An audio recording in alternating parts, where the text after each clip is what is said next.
Bonjour, c'est Rebecca de Keoval et on va voir dans cette vidéo comment créer votre organisme de formation.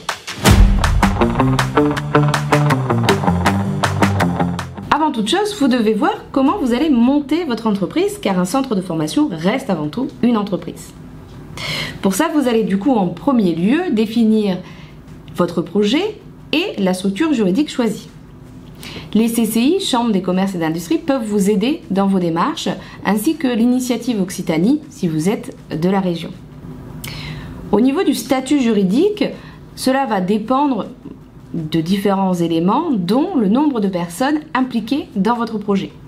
Si vous êtes plusieurs personnes, la plupart du temps, on va se tourner vers une SARL ou une SAS.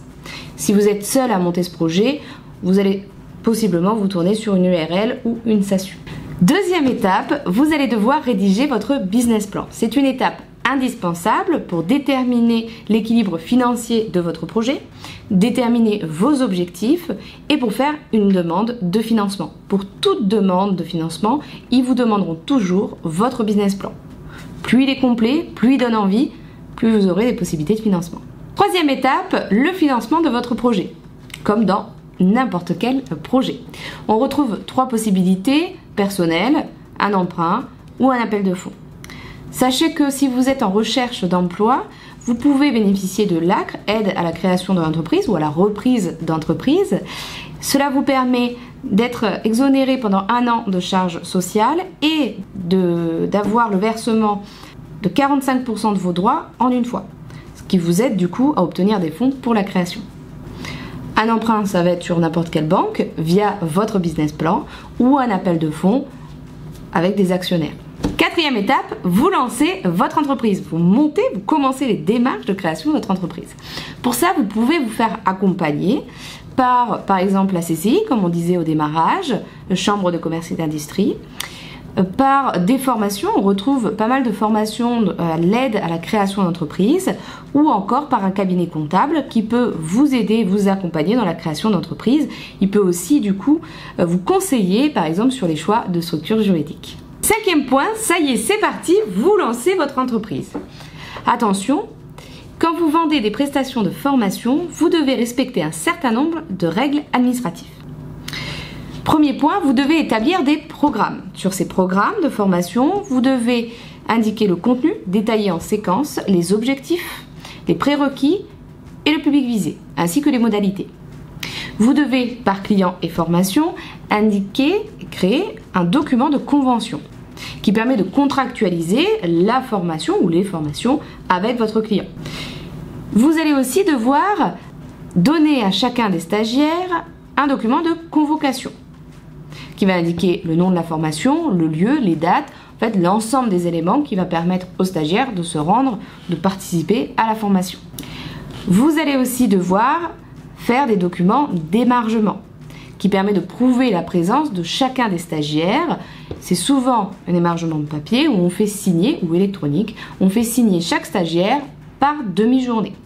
On est plutôt ici sur des formations à distance ou en présentiel. Les formations e-learning, on aura un autre procédé.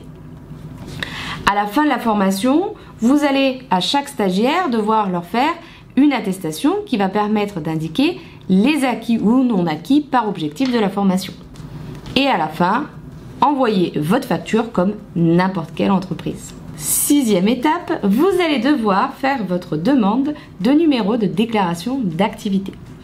Cette demande se fait via une déclaration en ligne. Pour ce faire, vous devez avoir établi une première convention de formation. Et c'est entre autres grâce à ce document que vous allez pouvoir faire votre demande. Une fois que vous avez ce numéro, chaque année, vous allez devoir déclarer, toujours en ligne, votre bilan pédagogique et financier. Pour plus d'informations sur ce point, n'hésitez pas à aller voir la vidéo d'Elisa sur qu'est-ce que le bilan pédagogique et financier. Septième étape, l'obtention de la certification Calliope. En effet, si vous souhaitez que vos formations puissent bénéficier de prise en charge de différents organismes financeurs, vous devez obligatoirement passer et obtenir cette certification. Elle est composée de 7 critères et 32 indicateurs. Vous avez sur notre chaîne YouTube une vidéo par critère, n'hésitez pas à aller les regarder. Keoval, notre outil, permet de répondre à ces différents critères. Et voilà, nous avons fini pour cette vidéo sur comment monter un centre de formation. N'hésitez pas à compléter les informations dans les commentaires et à bientôt pour une prochaine vidéo. Depuis 2006, nous accompagnons les centres de formation à la digitalisation de leur formation. Spécialisés en gestion administrative, e-learning et contenu sur étagère, notre équipe de recherche et développement, toujours à la pointe de la technologie, et nos happiness customers, toujours disponibles et à l'écoute de nos clients, font de Keoval bien plus qu'un éditeur, mais un partenaire à vos côtés. N'hésitez pas à vous abonner à notre chaîne YouTube ou à vous connecter sur www.keovalbusiness.com pour demander une démo auprès de nos commerciaux.